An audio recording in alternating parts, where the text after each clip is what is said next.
Sir, I understand that it's a laudable project if we had the money.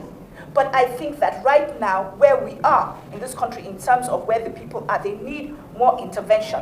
When these projects are seen being built, it just does not sit well with them because they don't benefit from it. They just see it as things we, the elites, do for our own satisfaction or whatever. We did not award this job. We cannot allow projects awarded by government to be abandoned. That's a waste of funds itself. You mean we started the project, spent about 40 billion, and then we'll abandon the project? That is not a priority. Cultural center for tourism, for even our own children to go and see. Nyesom Wike has always been on the news, right from the very day that he was appointed as a minister of FCT. You know that he came up with this agenda, if you build wrongly, sorry. And since then, we have witnessed a lot of demolition. And one of the recent demolition is the one that he demolished a building that is said to be occupied by the VIO, which I brought to you in this video. So now, if you look at the budget presentation by the Minister of FCT, you could see that there were some certain things that he wanted to achieve within FCT. He abandoned those projects after, he left office because of the fact that they couldn't maintain them. Now, Nyesom Wike want to revert some of those, bring back some of those policies and some of those projects that, were abandoned. And the minister, the senator, it didn't sit well with her because of the fact that it is not a priority. Honorable Minister, I commend your efforts so far and your boldness, but I also think that your priorities are not people-friendly. Number one, and also certain things. I was on the board of Abuja Investment, of which Abuja Mass Transit is a subsidiary. Those buses, we have done them before, and within a few years, by the time your tenure finishes, all those buses will be dead.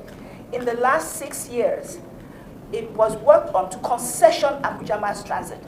Back and forth, FCDA board sat on it. I don't remember the name of the company. They created a committee that recommended to the board to concession those buses. And those people, from what we gather, were going to put smart buses and they were going to be using CNG. Now, I think that 3 billion could be better used some other way than putting them back in reviving those dead. And truthfully, we assessed those buses and we were told just a fraction of them can actually be repaired. So you would actually need to buy fresh buses, which it doesn't make sense to do, to buy petrol buses or diesel buses at this point in time. That's one of my observations. Now, the other one, I want to go to the construction of the Millennium and Cultural Center. Sir, I understand that it's a laudable project if we had the money. But I think that right now, where we are in this country in terms of where the people are, they need more intervention. When these projects are seen being built, it just does not sit well with them because they don't benefit from it. They just see it as things we, the elites, do for our own self-aggrandizement or satisfaction or whatever. I really feel the budget, finishing all those other roads, I commend you, but those two projects, the cultural center and rehabilitation of the buses, I would like you to do a rethink on them. Look at some of the things. This is what we talk about, and that is why I will give kudos to this Labour Party senator, because she's actually speaking the minds of the people. Now, if you said you want to do vehicles that will, convey people in this time where fuel is at almost 700, and they say they want to use CNG, most of the vehicles that you want to revamp, now you want to go and buy new vehicles. Now, why can't you just channel this energy to another thing that will profit the people? Now, what about the roads? Why can't you open more roads? And then the level of demolition, you need to do this thing with human face as well. In as much as people, have been notified, some have been paid, to relocate. You have to do it with human face. Just come and then you demolish. But here is what Nyesom Wike said. We did not award this job. We cannot allow projects awarded by government to be abandoned. That's a waste of funds itself. You mean we started the project, spent about 40 billion, and then we'll abandon the project? That is not a priority. Cultural center for tourism, for even our own children to go and see. Most of us will travel overseas and go to the museum, cultural center. Oh, look at how this is. Look at what this is. I think that is a priority for this country. It is a priority. And it's a revenue source for the country. To respect, I do not agree that this is not a priority. If we can spend, if we will go and spend 40 billion naira starting a project, then midway, we come back to abandon that it's not a priority. That's not correct. It's not. I want to also inform. See, government has a responsibility. If you want us first to say concession,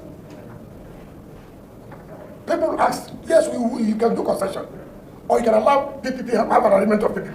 But before that, what have you done? The mere fact that the administration that you failed yesterday does not mean that this one we are in charge will fail. I have that capacity that it will work. If another person comes, doesn't work, it's the person's business. While I was there, it worked.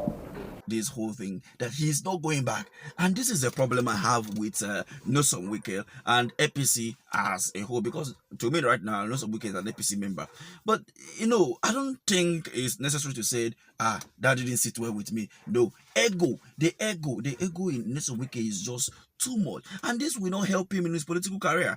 When you come to this and you look at what he is saying, somebody is saying, okay, fine, why can't we do something better?